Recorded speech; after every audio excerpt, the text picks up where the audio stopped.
C'est une nouvelle façon de se restaurer, un concept qui est en train de cartonner en France. On appelle ça des food courts, une sorte de mélange entre le restaurant et un marché, formule à la fois facile et conviviale que Laurent Delsol et Olivier Stambach ont testé pour ce grand format gastronomique du 20h. J'ai ramené des planches. Ce sont des espaces de convivialité et de liberté. On peut aller chercher ce qu'on veut sur plusieurs stands, ça change de l'ordinaire. Des lieux ouverts du matin tôt jusqu'au soir tard, sans interruption. Je pense que ça a donné vraiment une âme à ce quartier. Des endroits pour faire ses courses, se restaurer. En fait, c'est la réunion de passionnés, de commerçants passionnés. Un concept en plein essor. Nous sommes à Rouen, dans un quartier en plein renouveau, éloigné du centre-ville. En novembre dernier, lorsque ces halles gourmandes ont ouvert, plus de 20 000 personnes sont venues en un week-end. Certains commerçants, à la fin du week-end, m'ont dit qu'ils avaient quasiment fait leur objectif du mois. Donc on a eu la chance vraiment d'avoir une ouverture assez impressionnante. Une réussite pour les 16 artisans.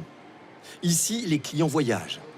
De la France à la Norvège, en passant par l'Amérique du Sud, le Liban ou encore l'Italie. L'espace est ouvert, on mange sur des tables debout, on peut voir tous les produits à droite et à gauche, donc non, je trouve ça très bien. Tous ont leur spécialité, donc pas de concurrence.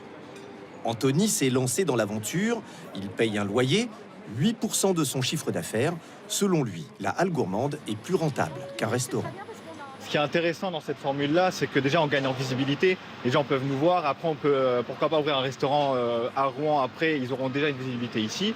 Et ensuite, on a moins de personnel et on peut débiter directement en une heure, on peut débiter 80-85 commandes. Julie voulait ouvrir sa propre pâtisserie, mais ici, l'union fait la force.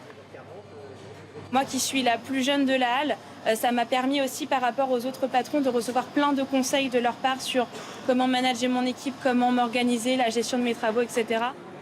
Le concept des food courts a été inventé aux États-Unis dans les années 70, mais avec de la restauration rapide, de qualité médiocre. En France, bien manger, c'est l'une des clés de la réussite. Qu'est-ce qui vous plaît ici ? L'ambiance et la qualité des produits. C'est en termes de prix, c'est un petit peu onéreux, mais tout ça, pour manger le midi, c'est très bien. 14,50 € le plateau, c'est le prix de la qualité. À l'autre bout de la France, voici une nouvelle halle gourmande dans une toute petite ville, Jacou, 6700 habitants. Beaucoup n'ont même plus envie d'aller à Montpellier, à 13 km. C'est vraiment devenu le centre pour nous, le centre de la ville de Jacou. Il n'y avait rien, pas grand-chose, à part un McDo et l'arrêt de tram. On devait aller jusqu'en ville pour aller boire un verre. Les food courts sont aussi des espaces de loisirs. Une fois par semaine minimum, une soirée spéciale est organisée pour séduire de nouveaux clients. Aujourd'hui, c'est concours de mariole, une pétanque intérieure, autour d'une dégustation gratuite d'huîtres. Moi qui n'aimais pas les huîtres, en 24 heures, tu nous as convertis, donc non, elles sont très bonnes. Certains sont venus en famille. On peut les laisser et nous, on boit un coup tranquille. D'autres habitués s'installent ici dès qu'ils ont du temps libre. Dès qu'on arrive le matin, à 8 h du matin au bureau, il y a déjà la musique, il y a déjà les étals qui se mettent en place. Et puis on rentre au bureau derrière. Puis après, on revient ici entre midi et 2. Et puis on finit le soir ici.